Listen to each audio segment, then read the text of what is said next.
Israel और फलस्तीन के बीच चल रही इस जंग में इसराइल पर खुदा का कहर नाजिल हुआ है। इसराइल की आर्मी ने गाजा में घुसकर इसराइली नागरिकों को मारना शुरू कर दिया है।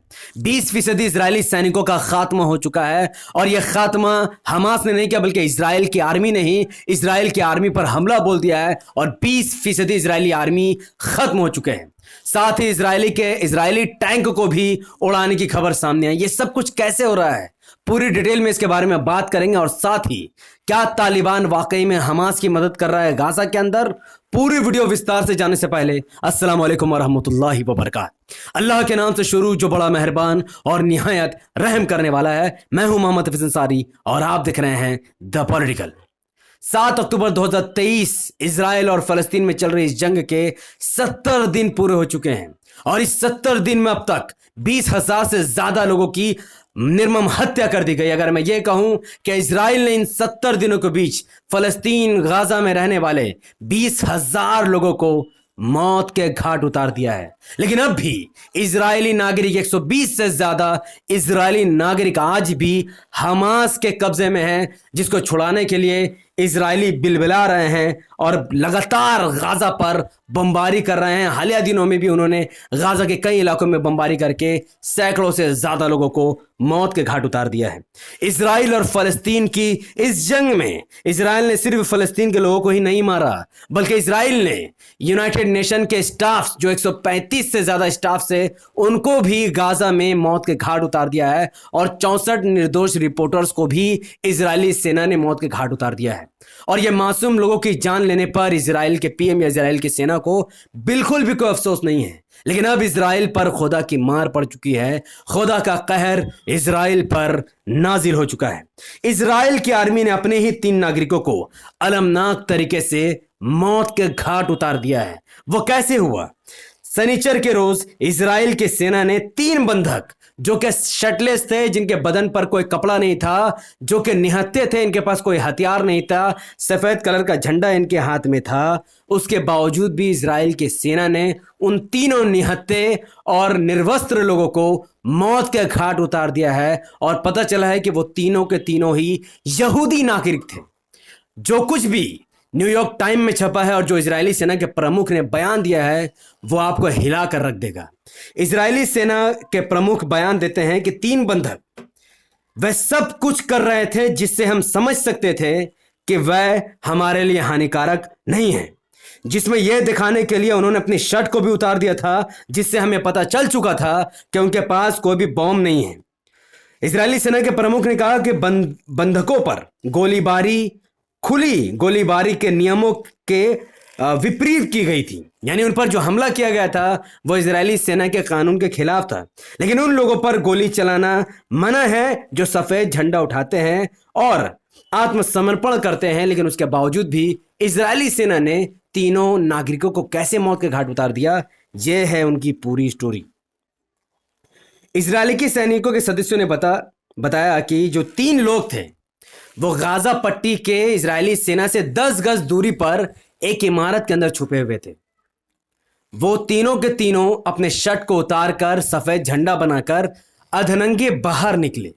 साफ तौर पर देखा जा सकता था कि तीनों के पास ना ही कोई हथियार है और ना ही इन तीनों के पास कोई बम है। अचानक इजराइल की आर्मी में से एक आर्मी ऑफिसर को लगता है कि ये तीनों हमारे लिए खतरा है, लिहाजा वो उन निहत्तों पर फायरिंग करना शुरू कर देते हैं। मौके पर ही 2 इजरायली नागरिकों की इजरायली आर्मी द्वारा हमले से मौत हो जाती है और एक इजरायली नागरिक भागकर उसी बिल्डिंग के अंदर छुप जाता है जिस बिल्डिंग से वो लोग बाहर निकले थे। कुछ ही देर बाद वो तीसरा यहूदी नागरिक भी गाजा के उस बिल्डिंग से बाहर निकलता है, जिसके पास कोई हथियार नहीं होता, जिसके पास कोई वेपन नहीं होता। वो नंगा था और हेब्रू लैंग्वेज में मदद की गुहार लगा रहा था, खुद को यहूदी बता रहा था और मदद की उम्मीद से जैसे ही वो बाहर निकला वैसे ही इजरायली आर्मी ने उस तीसरे यहूदी को भी गोली मारकर मौत के घाट उतार दिया। पूरी दुनिया परेशान है कि आखिर इजराइल ने क्यों इन तीनों को मौत के घाट उतार दिया, जब उनको पता था कि ये तीनों इजरायली नागरिक है और उनको पता था कि ये तीनों यहूदी है और ये लोग इनका हमास से कोई लेना देना नहीं है। और ये तीनों सिर्फ इजरायली नागरिक नहीं थे बल्कि तीनों वो हॉस्टेजेस थे जिसको छुड़ाने के लिए इजरायली आर्मी हमास से जंग लड़ रही है। जिनको छुड़ाने के लिए जंग लड़ रही है उन्हीं को इजराइल मौत के घाट उतार रहा है। उस आखिरी व्यक्ति को भी बचाया जा सकता था, लेकिन इजरायली आर्मी ने उस आखिरी यहूदी नागरिक को भी मार दिया, सिर्फ इस वजह से ताकि यह खबर बाहर ना निकले और आगे चलकर इजरायली सेना यह कह दे कि हमें 3 डेड बॉडीज मिली है, तीनों यहूदी इजरायली नागरिक है और तीनों को ही हमास के लोगों ने मारा है। लेकिन अल्लाह की मार देखो ये हुई कि ये खबर लीक हो गई और पूरे इजराइल में अफरा तफरी का माहौल मच गया। इजरायली सेना पर खुदा की मार ऐसे पड़ी है कि इजराइल 20% इजरायली सेना का सफाया हो चुका है। 20% इजरायली आर्मी को मौत के घाट उतार दिया गया है। आपको लगता है कि 20% इजरायली आर्मी को हमास के मिसाइल ने मौत के घाट उतार दिया, या फिर तालिबान ने घुसकर मौत के घाट उतार दिया, या फिर जिहाद ने उनको मार दिया? आप गलत हैं। 20% इजरायली सेना का सफाया सिर्फ और सिर्फ इजरायली बमबारी और इजरायली आर्मी के बंदूक से निकली हुई गोली की वजह से हुआ है। यानी 20% इजरायली सेना का सफाया खुद इजरायली सेना ने किया है। इजरायली सेना ने जिस तरीके से एयर स्ट्राइक की है और जिस तरीके से उन्होंने निशाना बनाया, जिस तरीके से उनके स्नाइपर्स हर जगह फैले हुए थे, गाजा के अंदर ही इजरायली नागरिक जो गाजा के अंदर घुसे हुए थे, वो गाजा में इजरायली सैनिक चारों तरफ से इजरायली सैनिक से ही घिर गए और सब के सब आपस में ही लड़ भड़े, आपस में ही गोली चलाने लगे, आपस में ही बमबारी करने लगे। और जिसका नतीजा ये निकला कि 70 दिनों के भीतर भीतर इजराइल के 20% सैनिकों की मौत हो चुकी है, 20% सैनिकों का सफाया हो चुका है और साथ ही 119 से ज़्यादा इजरायली ऑफिसर्स की भी मौत हो चुकी है। यह खुदा की मार नहीं तो और क्या है। और हाल ही के कुछ ही 1 हफ्ते पहले इजराइल के 70 से ज़्यादा टैंक को भी उड़ा दिया गया है और यह काम हमास के लोगों ने किया है, अल-कसम ब्रिगेड ने किया है। यह खुदा की मार नहीं तो और क्या है।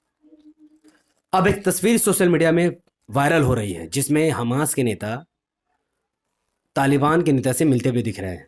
सोशल मीडिया में दावा किया जा रहा है कि यह हालिया की मीटिंग है, जबकि सच्चाई यह है कि 10 नवंबर 2022 की यह तस्वीर है जहां पर हमास के नेता तालिबानी नेता से मिल रहे थे और इन दोनों का ये जो मिलन था ये 1 साल पुराना था। इस जंग से इस मीटिंग का कोई भी लेना देना नहीं है।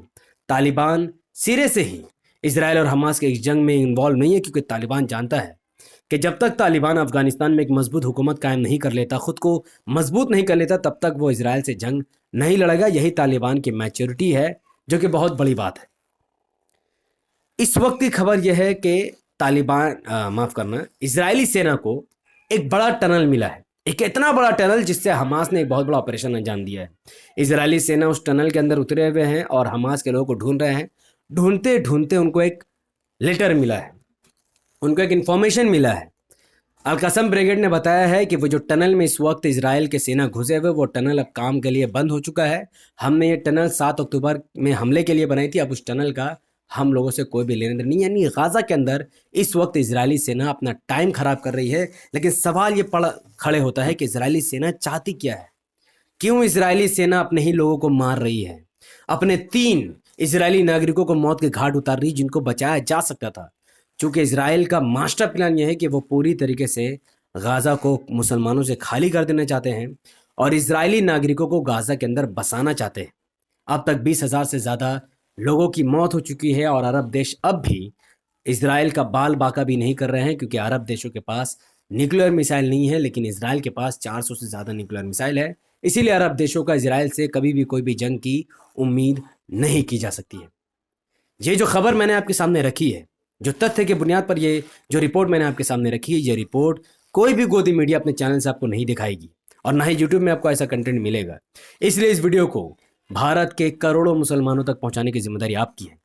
यूट्यूब का एल्गोरिथम कहता है कि जब किसी वीडियो पर लोग लाइक करते हैं, उसके लिंक को व्हाट्सएप, फेसबुक और इंस्टाग्राम जैसे सोशल मीडिया के प्लेटफॉर्म पर शेयर करते हैं और धड़ाधड़ अपनी बातों को कमेंट पर रखते हैं, यूट्यूब ऐसा वीडियो को लाखों लोगों तक पहुंचा देता है।